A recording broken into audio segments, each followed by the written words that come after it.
En Noticias Telemedellín, hablemos de...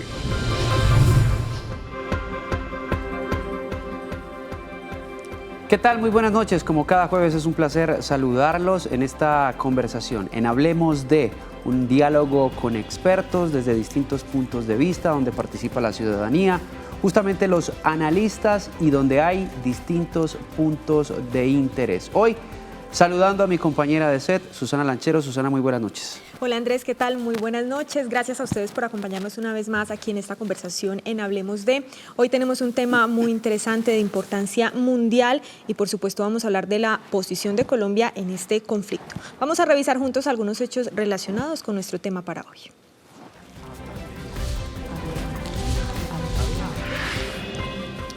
Un año de la guerra en Gaza. El 7 de octubre del 2023, el grupo terrorista Hamas lanzó una ofensiva de 5.000 misiles a Israel, causando la muerte de más de 1.000 judíos y desencadenando una oleada de violencia con una fuerte respuesta de Israel. Violencia en Medio Oriente. La guerra ha dejado un saldo de 41.000 palestinos muertos, entre ellos 17.000 niños. El 90% de la población ha tenido que emigrar itinerantemente. Más de 1.300 miembros de organizaciones civiles han sido asesinados, entre ellos 168 periodistas. Un conflicto histórico desde la proclamación de Israel en 1948. Este país ha tenido problemas con sus vecinos árabes. Aunque se han buscado acuerdos para cesar las hostilidades, no ha podido lograr la paz.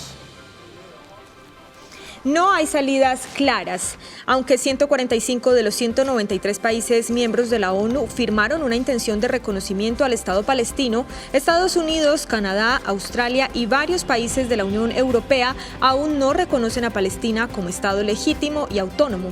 Bienvenidos a Hablemos de. Nuestro tema para hoy, la guerra en Medio Oriente.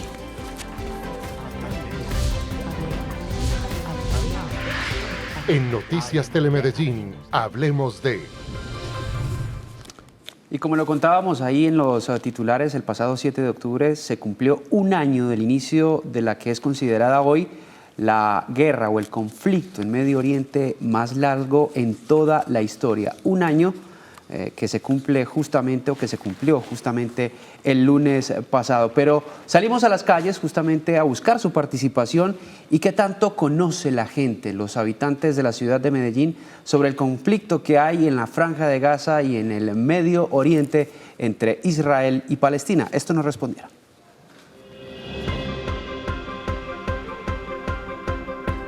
Realmente sobre ese conflicto pienso que hace falta valores como tan importantes como entender a la necesidad del otro, ponerse en los zapatos del otro. Sí, la guerra de ellos siempre es de toda la vida. Siempre ha sido claro que los terroristas de Hamas, o Hamas, como se quiera llamar, han tratado de desaparecer el pueblo israelí. Una lucha religiosa y de regiones y de territorios y no deberían estar peleando entre ellos. Hay miles y miles de libros, documentos, historia, personas vivas, mutiladas, violadas, estropeadas, arruinadas, quebradas, que podría testificar que la guerra no es una solución. En Noticias Telemedellín, hablemos de... Ahí estaban entonces algunas respuestas de ustedes que hacen parte de esta conversación y por supuesto, como siempre, tenemos invitados expertos que nos explican sobre estos temas. Hoy nos acompaña el profesor Nicolás Beckham, él es profesor de la Universidad de los Andes, es investigador y experto en temas relacionados de relaciones internacionales y hoy está con nosotros para explicarnos un poco del origen del conflicto. Profesor, buenas noches. Susana, muchas gracias por la invitación. Pues los orígenes de conflictos son complejos, son históricos, ¿no? Algunos marcan los inicios de conflictos con la fundación de Israel como Estado nacional después de la Segunda Guerra Mundial. Hay algunos otros que van todavía más hacia el pasado, ¿no? Que analizan la historia del pueblo judío y las otras poblaciones de la región. Pero este conflicto contemporáneo, y eso es lo importante, empieza con un ataque terrorista de la organización Hamas contra Israel, que fue traumático para el Estado de Israel, para la sociedad, donde fueron violadas las mujeres, en sus propias casas, donde fueron secuestrados jóvenes que atendieron un festival de música. Entonces, el conflicto contemporáneo inicia con este ataque terrorista, ¿no? Que para la sorpresa de muchos no fue anticipada por el gobierno de Israel, ¿no? Entonces, pero sí, hay muchos antecedentes de conflictividad entre Israel y los palestinos, ¿no? O sea, con la fundación del Estado moderno de Israel fueron desplazados varias poblaciones de palestinos, ¿no? Y eso generó rencores importantes entre esas dos poblaciones. Hay que reconocer también que los palestinos hoy en día no tienen pasaporte, no pueden migrar, tienen muy limitados sus derechos, están atrapados en esos territorios y eso también genera esta conflictividad contemporánea.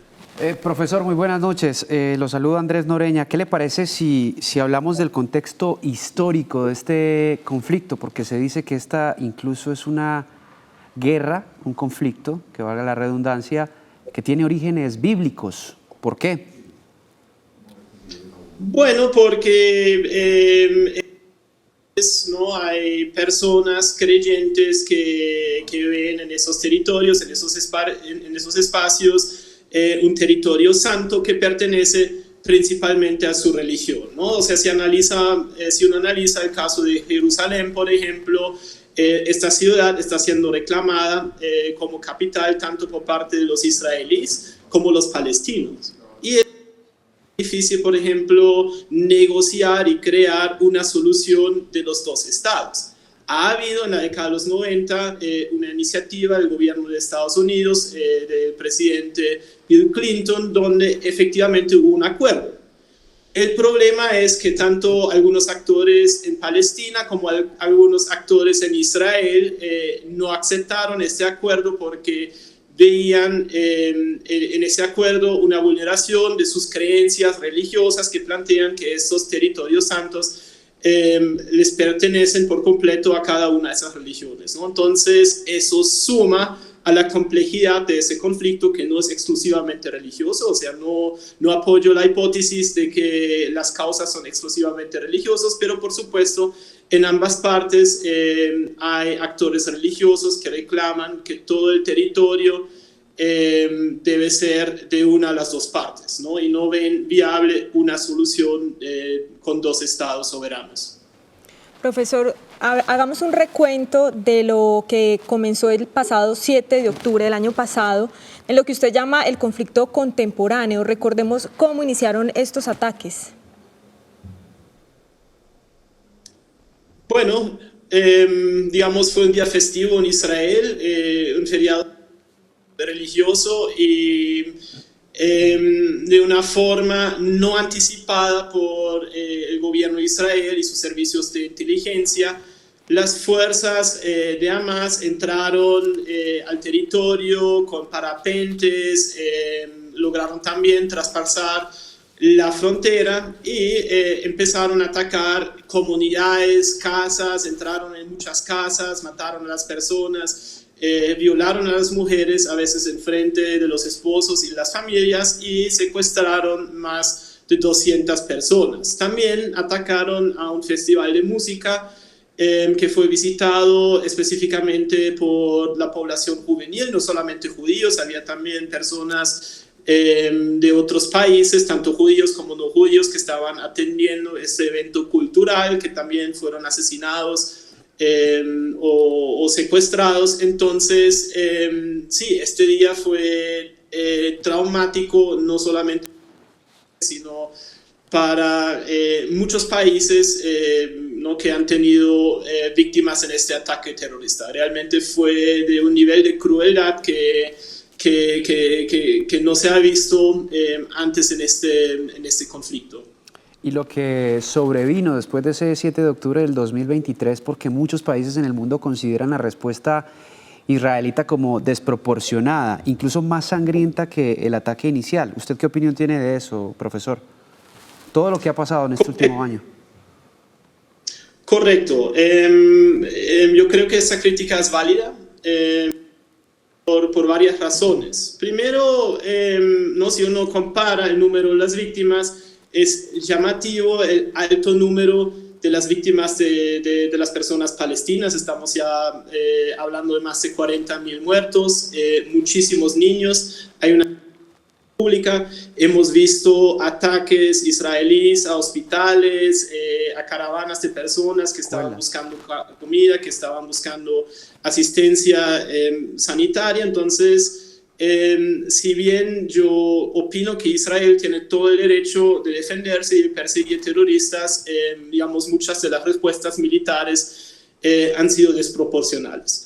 Por otra parte, lo que está haciendo Israel está básicamente destruyendo a Hamas como organización, pero está sembrando y creando las próximas generaciones de terroristas, ¿no? que seguramente van a plantear nuevos ataques y nuevas atrocidades contra Israel.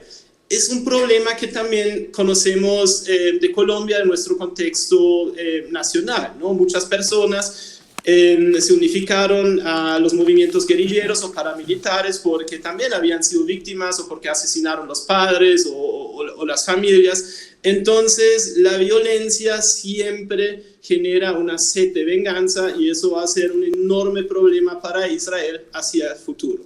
Por otra parte, Israel queda muy aislado internacionalmente, son muy pocos los países que hoy en día apoyan firmemente a Israel, incluso esos países tienen muchos problemas internamente porque las poblaciones en Estados Unidos, en Alemania o en otros países europeos no están de todo de acuerdo con este apoyo incondicional hacia Israel. Entonces, yo creo que es importante reconocer que en este conflicto Israel primero ha sido víctima, ¿no? Es importante reconocerlo, es importante tener empatía con el dolor de Israel, es importante reconocer que Israel tiene el derecho de defenderse, pero también es válido reconocer la crítica de que esta respuesta militar no ha sido proporcional y, en mi opinión personal, no va a favorecer a Israel a largo plazo porque está sembrando las nuevas generaciones de terroristas.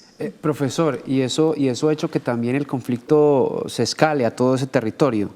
Quiero entender, y también me imagino todos los televidentes, cómo entran Libia, por ejemplo, con el Hezbollah, y también Irán a este conflicto. Esto en el último tiempo, después de los ataques o las incursiones israelíes en esos dos países, en esos dos territorios. Correcto, ¿no? La organización Hezbollah de Líbano siempre ha sido aliado de Hamas, al igual que Irán. Entonces, cuando se articula esta respuesta militar del Estado israelí en la Franja de Gaza, tanto el movimiento de Hezbollah como el gobierno de Irán empiezan a involucrarse en el conflicto y lanzando también algunos ataques contra Israel, ¿no? Justificado en su ideología y en su discurso por digamos, las atrocidades cometidas por Israel y también, ¿no? la larga historia de ese conflicto. Además, Israel ha asesinado de forma, digamos, planeada en territorio del Líbano y también en territorio de Irán, funcionarios de Hamas, pero también del gobierno iraní. O sea, Israel, ¿no? de alguna forma, violó la soberanía de ambos países, tanto de Irán como del Líbano, para, digamos, asesinar adversarios, que es un acto que, digamos, también es ilegal según el derecho internacional público. Entonces, a través de esos actos, ¿no? Aumentan los rencores tanto por parte del gobierno iraní como de Hezbollah y también aumentan las respuestas militares. Por último, hemos visto, digamos, el ataque israelí contra estos 1,000 y algo miembros del Hezbollah, donde explotaron estos dispositivos comunicativos, ¿no? Donde Israel logró insertar pequeños explosivos, ¿no? Que también o sea, más que generar víctimas y heridos y muertos, asustó profundamente a toda la población en el Líbano, los miembros de Hezbollah, y que aumentaron los rencores. Entonces, a través de todos esos actos, ¿no? Tanto Irán como Hezbollah se involucraron más en este conflicto Y ahora el gran peligro que estamos enfrentando es una guerra a gran escala, con ataques constantes entre Irán e Israel. Eso sería el peor escenario que lastimosamente está, digamos, dentro de los márgenes de las posibilidades. Ya vamos a seguir revisando, profesor, esos últimos ataques. ¿Qué le parece si para tener más contexto revisamos con Juan Guillermo San Martín algunos puntos de inflexión y el balance de este conflicto hasta ahora? Juan Guillermo, buenas noches, adelante. Susana, televidentes, ¿qué tal? Muy buenas noches. Hemos ya mencionado, como lo afirmaba el profesor Beckman, que este conflicto puede remitirse a 1948 con la proclamación del Estado de Israel, pero lo más actual, lo que estamos viendo ahora, son diferentes transiciones de este conflicto árabe-israelí. Pues vamos a ver ese punto de inflexión que fue precisamente el 7 de octubre del año pasado, 2023, y vamos a ver, según las cifras que pudimos compilar de diferentes entidades internacionales, cuáles son las cifras que ha dejado lamentablemente este conflicto. Miremos primero esa fecha importante para Hezbollah. Este operativo, esta avanzada contra Israel se denominó Al-Aqsa. Esa Al-Aqsa fue una incursión que se dio por diferentes características, tanto misiles como también incursiones terrestres y además de eso también diferentes tipos de delitos. No solamente asesinaron, sino que secuestraron. Vamos a revisar las cifras. Fueron lanzados en cuestión de 20 minutos 5.000 misiles. Estos son cifras que entrega el gobierno israelí. 3.000 palestinos incursionaron esa noche en Israel y también se dieron ataques terrestres y ataques en vehículos. Además, las cifras que dejó ese ataque fueron de 1.139 bajas, muertos, ciudadanos judíos y ciudadanos no judíos residentes en Israel y 3.400 heridos. Esta cifra es importante porque todavía se mantiene de 120 a 150 personas que fueron secuestradas, rehenes judíos secuestrados por Hamas, algunos de los cuales inclusive todavía siguen en manos de este grupo terrorista. Veamos a un año cuáles son las cifras que hemos podido compilar de diferentes entidades internacionales como Amnistía Internacional o también otras ONG que han hecho presencia en el territorio. Palestina, sin duda que ha sido uno de los principales afectados. 42.000 muertos se han contabilizado aproximadamente. Este es una cifra de la cual no se tiene un registro tan preciso porque no hay cifras oficiales por parte de Palestina y tampoco Israel las tiene. Pero se estima que son 42.000 muertos en estos ataques y combates recíprocos entre Israel y Palestina. De esos 42.000 palestinos muertos, 11.000 de ellos son niños. Ha sido una de las imágenes más fuertes de este conflicto en Gaza. El 90% de los palestinos se han tenido que desplazar itinerantemente, es decir, durante los ataques ellos se van a poblaciones cercanas y luego retoman a sus territorios de origen. Y el 65% de las instituciones médicas, puestos de salud, hospitales, han sido destruidos por Israel, lo que le ha complicado a Palestina atender la gran cantidad de heridos que se han registrado durante esta guerra, se ha registrado durante la guerra. Veamos el otro bando, Israel. Israel, además pues, de ese 7 de octubre, que fue donde sufrió aproximadamente entre 1.100 y 1.200 muertos, ha tenido también otras bajas a lo largo del año. 1.506 personas pertenecientes a Israel han muerto en el conflicto y más de 14.000 personas han resultado heridas. Vamos a ver lo que se puede llamar daños colaterales, que son también personas que han participado como brigadistas, como agentes de la también de la sociedad civil que han ido a proteger a ambos pueblos y han resultado también afectados. Muertos de la misión médica se han contabilizado 885. 254 voluntarios, especialmente de la defensa civil, han fallecido también allí. 79 miembros específicamente de la defensa civil de diferentes países que han participado y 168 periodistas también han fallecido cubriendo esta guerra en la Franja de Gaza.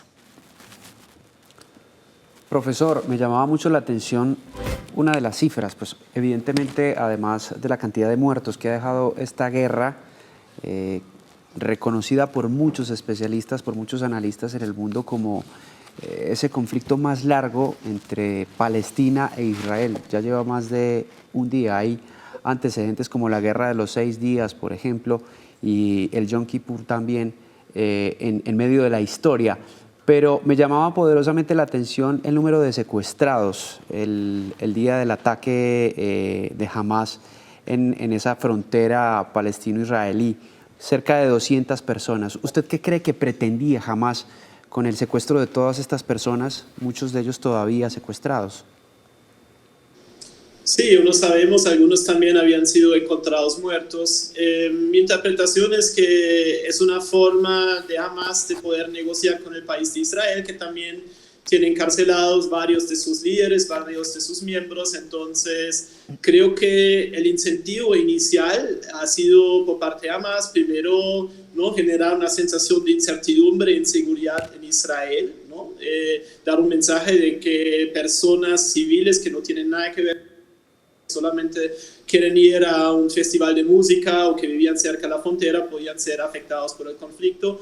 Y segundo, es, digamos, un recurso indispensable para negociar concesiones, como la liberación de miembros de la organización que habían sido encarcelados dentro de Israel, o incluso negociar una tregua o otros beneficios para la organización. Mi interpretación es esa, o sea, sigue unos cálculos muy racionales por parte de esta organización terrorista. Profesor, ¿hasta dónde podría escalarse este conflicto teniendo en cuenta, por ejemplo, lo que pasó hace 2 semanas en el Líbano con el asesinato de Hassan Nasrallah, líder del Hezbollah, y también con la incursión militar y el miedo que muchos países en el mundo tienen de, si se quiere, ese gigante dormido por el poder armamentístico nuclear que tiene Irán? ¿Hasta dónde puede llegar esto también asociado a esos países que son amigos, por ejemplo, de Israel, en el caso justamente de Israel, Estados Unidos? Sí, en este momento lastimosamente no podemos descartar ningún escenario, ni los peores escenarios, que en ese momento serían una confrontación más duradera, más extensa entre Israel, siempre con la posibilidad de que otros estados del mundo árabe se podían sumar a esta iniciativa para tratar de poner fin al Estado de Israel, ¿no?, que es un sentimiento, es una sensación muy popular dentro del mundo árabe. Es trágico porque Israel había iniciado antes del ataque 7 de octubre unas negociaciones y unos acercamientos diplomáticos con varios estados de los Emiratos Árabes, con Arabia Saudita, ¿no? Digamos, sembrando, cultivando una cooperación internacional para establecer un orden más pacífico hacia el futuro. Viene el atentado del 7 de octubre, sigue la respuesta militar de Israel y todo eso queda en jaque. Y en el caso de una confrontación duradera con Irán, no podemos descartar lastimosamente ningún escenario. Entonces, la mejor esperanza... Ni siquiera el de una tercera guerra mundial. Una negociación. Sí. Porque muchos lo leen así, como... No creo que va a ser una guerra mundial, pero puede escalar a una guerra regional de enormes dimensiones. No veo cómo este conflicto puede escalar a otras partes del mundo más allá del Medio Oriente. Yo veo otros escenarios de conflictividad que me preocupan más en ese sentido, pero una guerra prolongada en el Medio Oriente sería catastrófico para el mundo entero, o sea, eso hay que decirlo, o sea, generaría enormes niveles de inflación, de mercados globales, o sea, los efectos sí serían mundiales, serían globales y nos afectarían también acá en Colombia sin ninguna duda. Profesor, hablemos de las capacidades que tienen quienes se enfrentan en este conflicto, Israel, Hamas, Hezbollah, si bien otros estados se pueden sumar, ¿qué capacidades armamentísticas tienen quienes se enfrentan aquí? Bueno, Israel en términos de tecnologías militares tiene una ventaja sobre todos estos países, tiene las mejores tecnologías militares, tiene un conocimiento estratégico impresionante, tiene experiencia de combate y también tiene armas nucleares. Nosotros suponemos que Irán está intentando desarrollarlos, pero no sabemos con ciencia cierta, cuál es el estado del programa nuclear de Irán. Ahora bien, yo creo que el principal riesgo, el principal adversario sería el Irán, porque Irán dispone sobre una enorme cantidad de armas convencionales, un ejército muy grande, tecnologías muy accesibles, los drones, aviones no tripulados. Entonces yo creo que el principal peligro para Israel está en una confrontación prolongada con Irán, porque si bien Israel tiene grandes ventajas en términos de la tecnología y la calidad de las armas, el ejército de Irán es grande en términos de números y armas convencionales, y puede ser un problema muy, muy serio para Israel.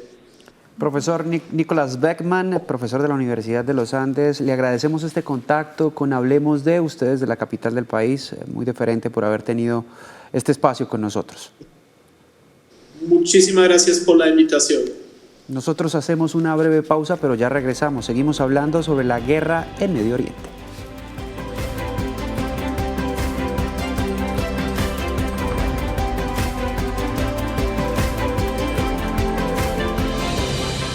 Hablemos de...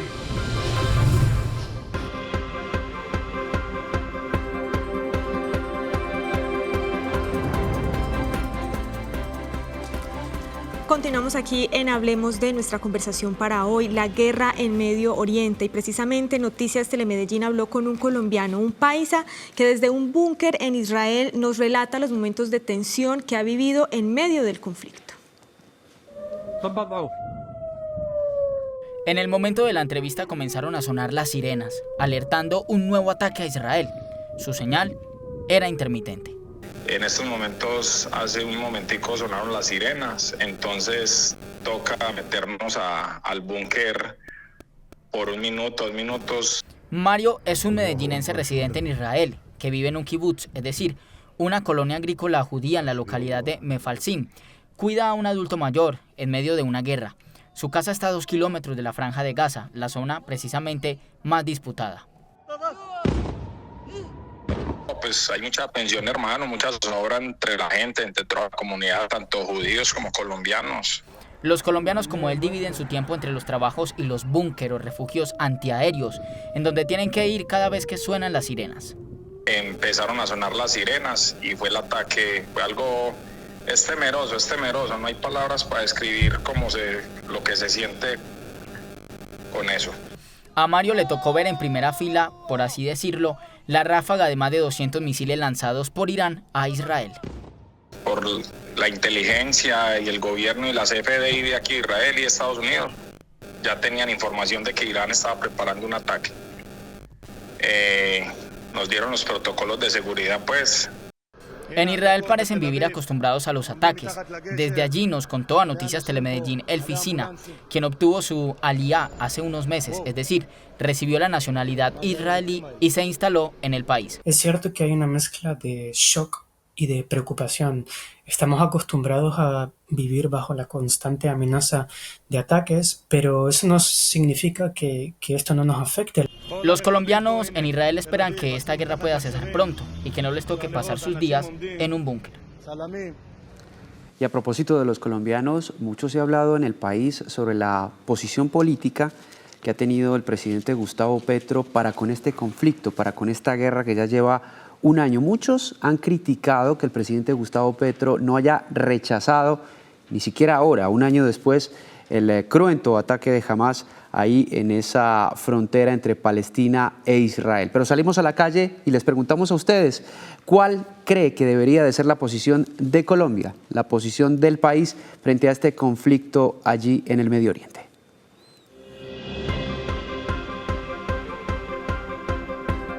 Pienso que no debería ser como estar de un lado o del otro, simplemente ser neutral y mirar la posibilidad de ayudar a las personas que están sufriendo esto. Lamentablemente, el presidente que tenemos no representa ese ideal de las democracias, porque al parecer aplaude lo que pasa allí o lo que pasó con los ataques de Hamas, ese grupo terrorista, al pueblo israelí. No debía meterse, no debía incluir ahí para nada.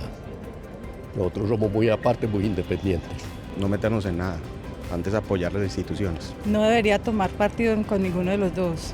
Me parece como que Israel tiene su posición y es válida, y Palestina también.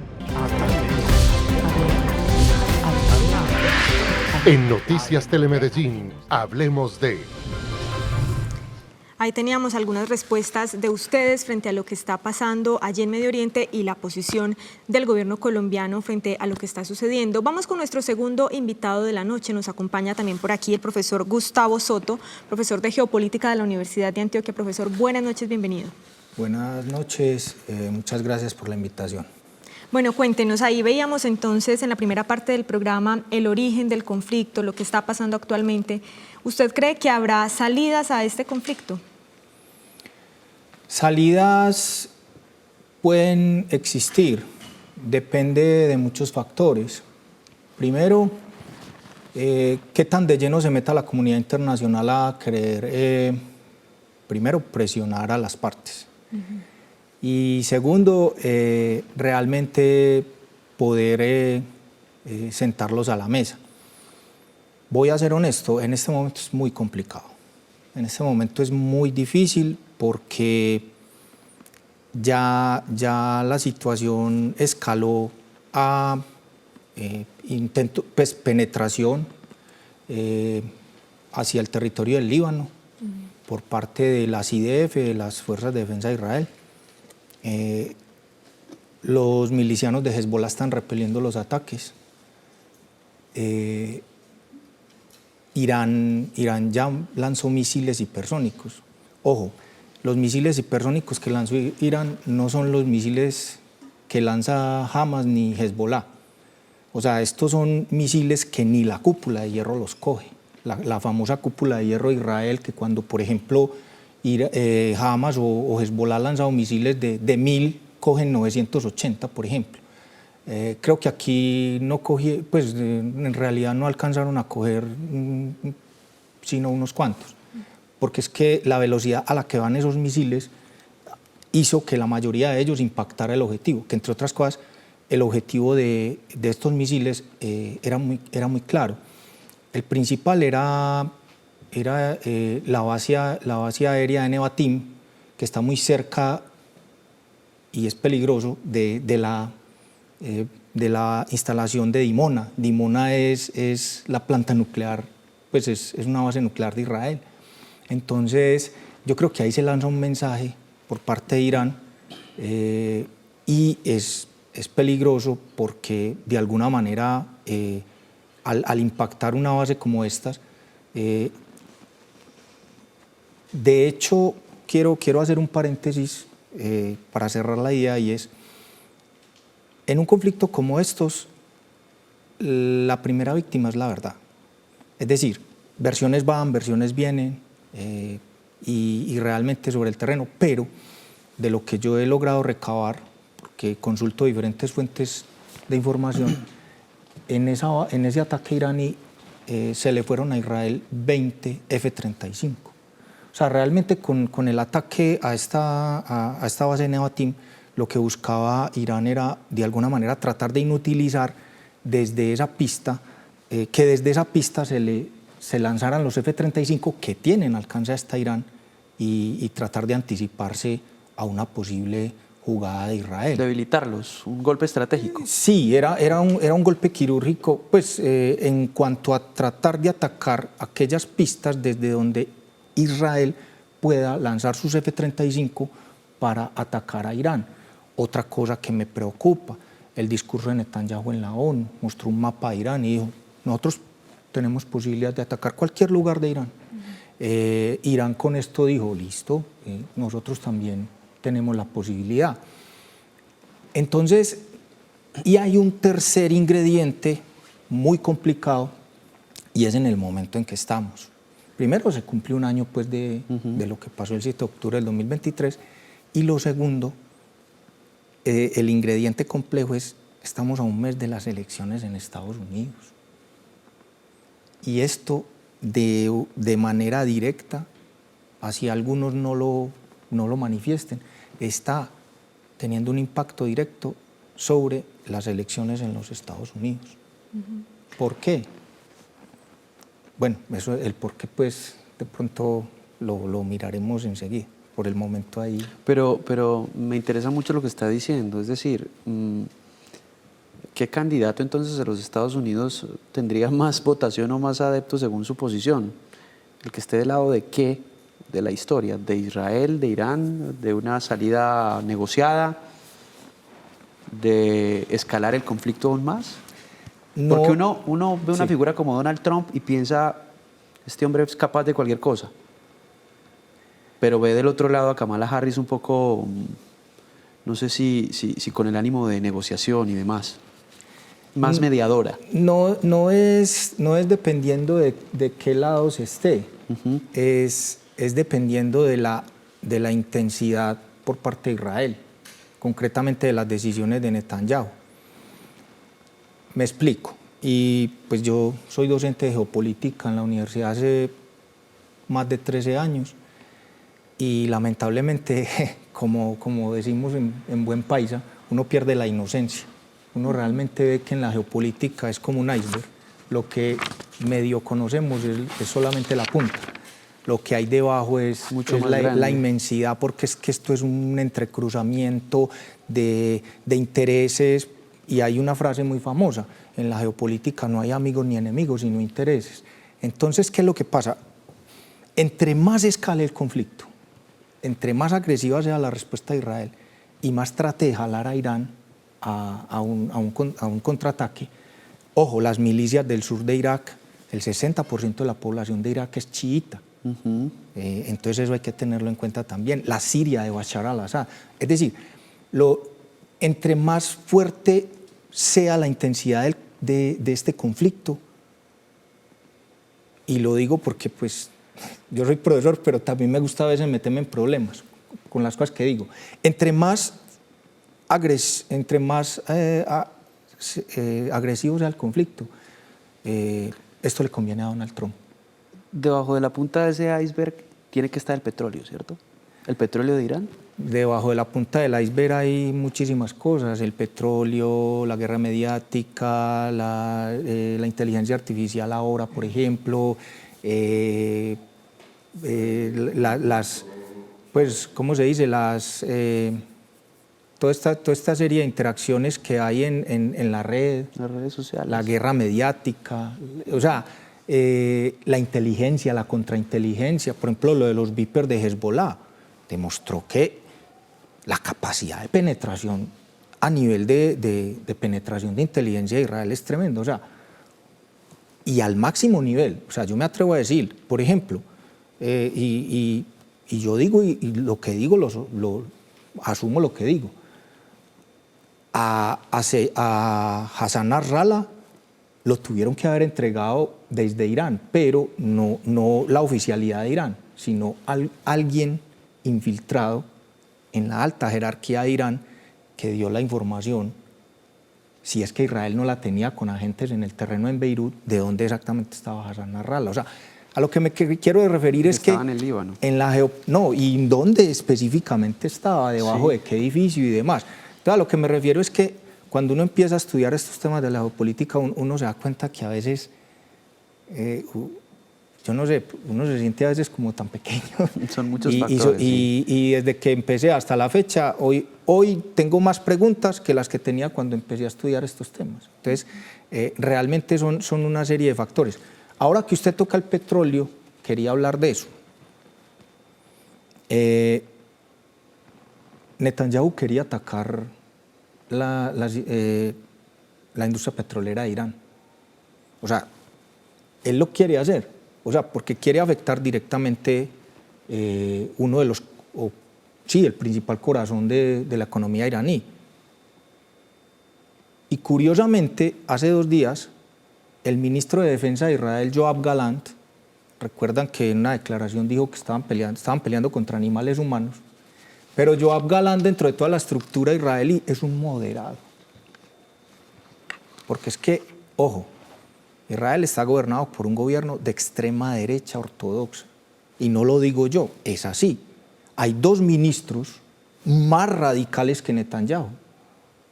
Itamar Ben-Gvir, que es el ministro de Seguridad Nacional, y Smotrich, que creo que es ministro o viceministro de Economía, son judíos colonos de las colonias declaradas ilegales por la ONU, que Smotrich, por ejemplo, dice, no, es que Netanyahu no está haciendo lo suficiente, es que la gente del norte está teniendo que huir, es que como así, es que hay que atacar con más vehemencia al Líbano. Ese es el denominado gabinete de guerra, ¿no? Lo que pasa es que Netanyahu gobierna en una coalición, o sea, Netanyahu es de derecha, pero hay un partido de ultraortodoxos, colonos, que en realidad no, pues, o sea, son los que se meten a Cisjordania a hacer instalaciones, pues, colonias que no tienen agua, no tienen luz, pero se meten allá y me perdonan, y no lo digo yo, sino que es así, fusil en mano, a instalarse allá, y después dicen, Estado de Israel, instáleme los servicios, ¿cierto? Entonces, y claro, los palestinos obviamente dicen, pero venga, ¿cómo así? Es que esta es mi tierra. Entonces es muy complicado porque es una coalición de gobierno donde hay gente que está inclusive más a la derecha del mismo Benjamín Netanyahu, que pide incluso decisiones más contundentes, más bombardeo. Imagínense, ya Juan Guillermo hacía la presentación de cuántos muertos van, e inclusive hay voces dentro de esa coalición que han dicho, no, utilice un arma nuclear táctica en Gaza. Con lo que iba a decir del programa de las instalaciones petroleras de Irán, era el interés de Israel bombardearlas. Hace 2 días Yoav Galant, el ministro de Defensa, iba a viajar a Estados Unidos. ¿Hablar con quién? Posiblemente con los demócratas. Netanyahu dijo no. ¿No lo dejó? No lo dejó. Yoav Galant en este momento no puede viajar. Y claro, cuando se dio la hipótesis de que de pronto Israel iba a atacar todas esas instalaciones petroleras de Irán, China y la India le dijeron hasta un momentico,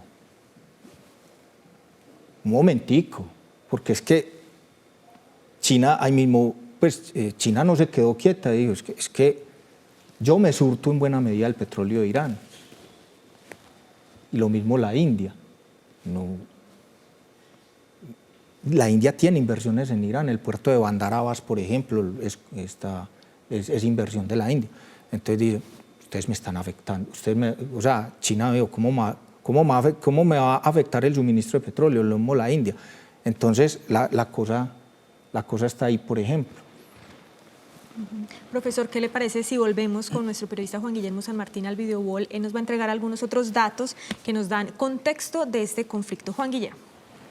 Esa pregunta que hacía el profesor de esta tierra es mía, yo creo que podría ser un título, esa pregunta más bien, esta tierra es mía, podría ser un título para esta línea del tiempo que vamos a presentar, que podríamos inclusive contabilizar muchísimos hechos históricos más de este conflicto árabe-israelí, pero trate de resumir hechos muy precisos que pudieron cambiar en pequeña medida también el destino de este conflicto. Veamos entonces acá en el video wall ese conflicto. Primero, tenemos que en 1897 se da el primer congreso sionista. A propósito de esa pregunta, esa tierra es mía, Israel, mediante Teodoro Herz, uno de los patriarcas de los judíos, sobre todo a quien se le acuña el invento del proyecto sionista, manifestaba que esa tierra prometida a Israel, que inclusive es un asunto histórico bíblico, precisamente era la tierra de Jerusalén, que es en donde las religiones monoteístas tienen su centro más importante, el catolicismo, los musulmanes con el templo donde ascendió Mahoma y también los judíos con el muro de los lamentos, que son las ruinas del templo del rey Salomón. Entonces, este proyecto sionista es el primer origen de esa nación judía o de esa patria judía que comenzaron a soñar sobre todo los judíos. En 1948 por fin se materializa esa idea sionista con la creación del Estado de Israel por las Naciones Unidas, 37 votos a favor, sobre todo un impulso importante de los Estados Unidos, y ahí se empiezan a atar cabos entre Israel y Estados Unidos. 1964 se crea la OLP, que es la Organización para la Liberación Palestina, que es una de las organizaciones que tiene reconocimiento internacional. Cuando se sientan a la mesa a negociar con voceros de Palestina, es la OLP, son voceros de la Organización para la Liberación Palestina. En 1967 se da la Guerra de los 6 días. Importante esta fecha porque fue uno de los grandes conflictos que se dio en ese entonces entre los árabes y los judíos. Israel se peleó en ese entonces con los principales países árabes en coalición y logró derrotarlos, especialmente a la potencia de la región, que en ese momento era Egipto. Y allí se demostró que tenía una fuerza importante y comenzaron a prestarle atención. En 1974 se da la masacre en Múnich, también una fecha importante porque durante los Juegos Olímpicos secuestraron y posteriormente asesinaron a 11 judíos. Es declarado esta fecha como el primer asesinato colectivo de judíos a causa de grupos extremistas palestinos, en este caso deportistas olímpicos. 1979, los acuerdos de Camp David en Maryland, Estados Unidos, allí en esta zona que le pertenece a la Casa Blanca, entre el presidente Jimmy Carter, los mandatarios de Israel y el mandatario de Egipto, y Egipto se convierte a partir de Camp David en el primer estado árabe en reconocer a Israel y aparte uno de los únicos estados que reconoce a Israel. Avancemos un poco en el tiempo y veamos también otras fechas importantes. 1982, guerra en el Líbano, importante porque nace Hezbollah en el Líbano con el apoyo de Irán. 1988 se declara la independencia palestina, se autoproclama la independencia palestina. 1993 en Oslo se empiezan a hablar de la creación de 2 estados. Ya estaba Israel, pero se empieza a plantear la posibilidad de un estado palestino y hasta el momento no se ha podido conseguir eso. Y en 2007 Hamás se toma Gaza, este grupo terrorista extremista que manda esta zona cerca al mar Mediterráneo. Y en el 2023 la masacre del 7 de octubre, que es lo que vimos como los hechos más recientes, son cifras que se entregan de este conflicto que en verdad pues tiene varios capítulos. Tenemos entonces también, además de acá, en este contexto, otros gráficos, pero por ahora vamos a unos cortes y ya seguimos entonces con más del programa Hablemos de.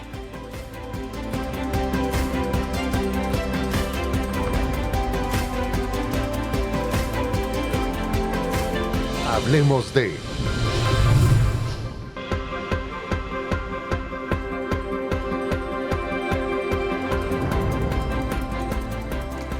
Continuamos hablando de la guerra en Medio Oriente. Estuvimos también conversando con ustedes, preguntándoles sobre posibles salidas, sobre soluciones que permitan el cese de la violencia en medio de este conflicto. Estas fueron algunas de las respuestas que ustedes nos entregaron.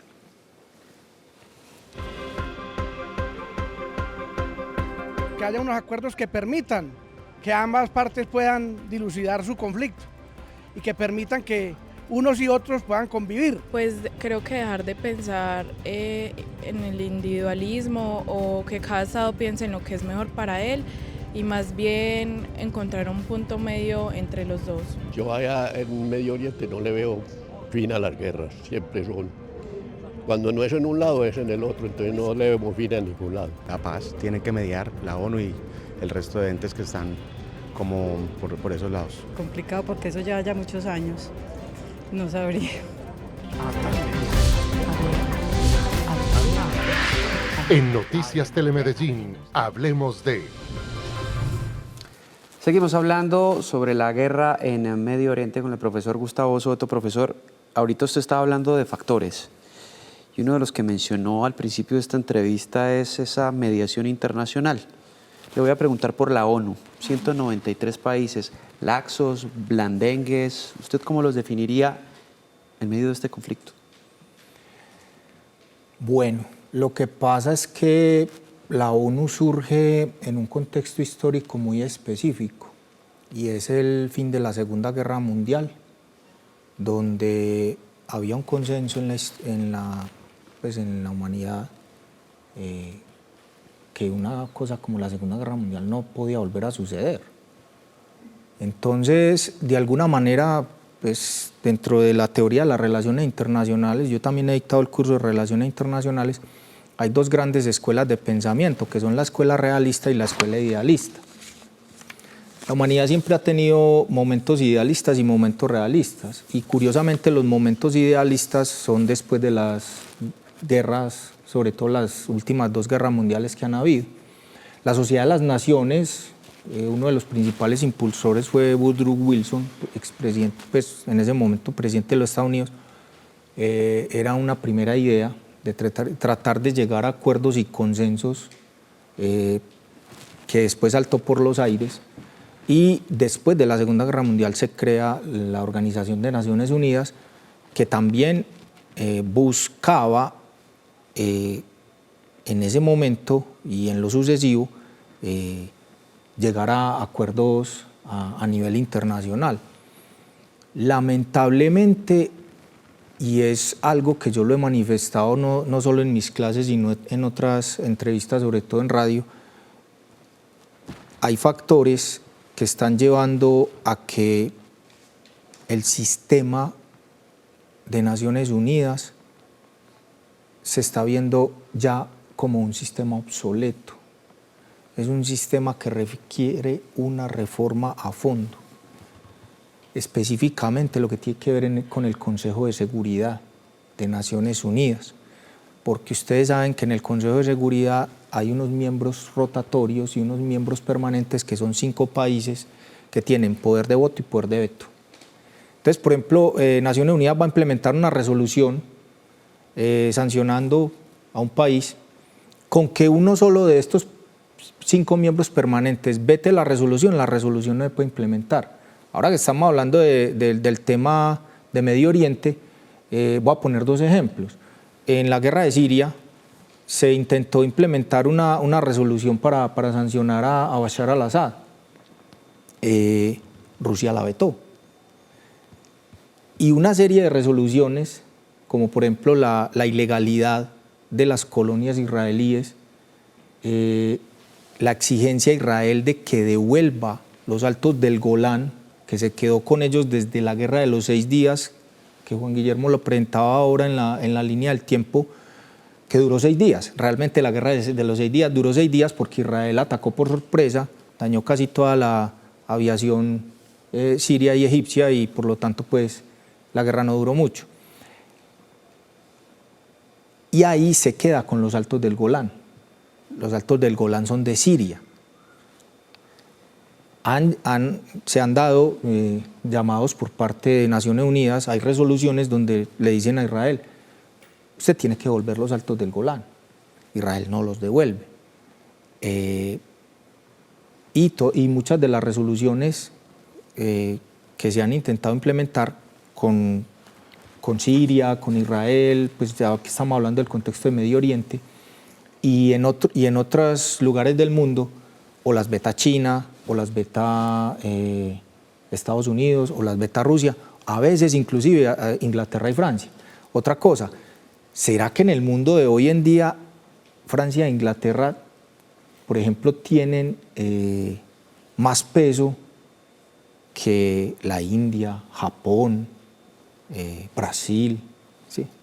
Entonces, y es un orden que se quedó desde la Segunda Guerra Mundial. Es más, la China continental, porque también hay un problema con las 2 Chinas, China y Taiwán, la China continental entró al Consejo de Seguridad, pues es una historia que es un poco larga de explicar, pero fue en una reunión donde se le salió la delegación de Taiwán, los de la República Popular dijo, deme el puesto a mí, y se quedaron en el Consejo de Seguridad, pero hasta 1971 era la China, la República de China o China-Taiwán. Entonces miren que hay muchos factores que han llevado a manifestar que realmente Naciones Unidas requiere una reforma. ¿Por qué? Porque llegó un momento en que Naciones Unidas se volvió como un león sin dientes. O sea, realmente no hay el poder coercitivo. Y ahora, por ejemplo, miren esta situación tan complicada que hay con este contingente de Naciones Unidas que está ahí en el Líbano.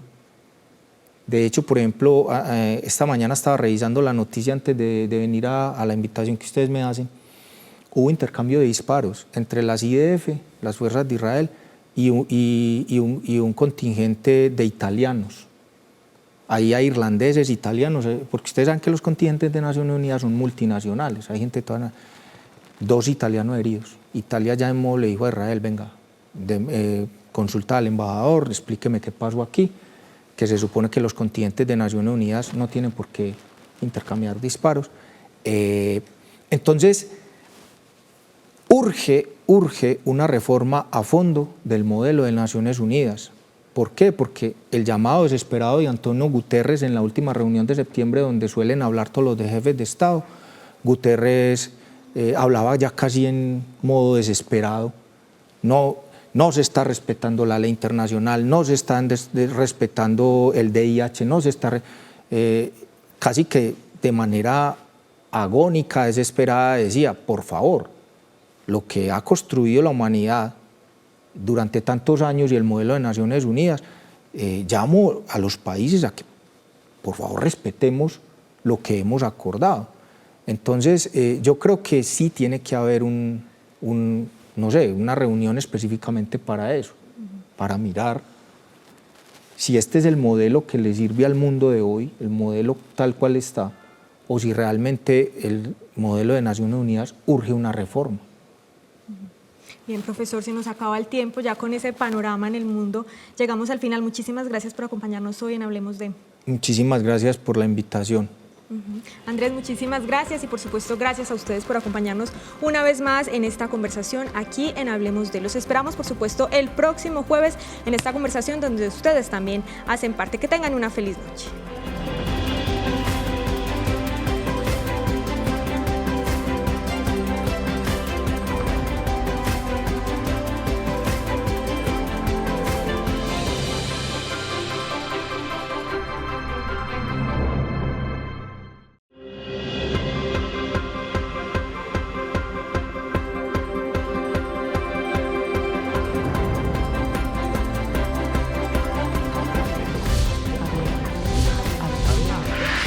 En Noticias Telemedellín, hablemos de...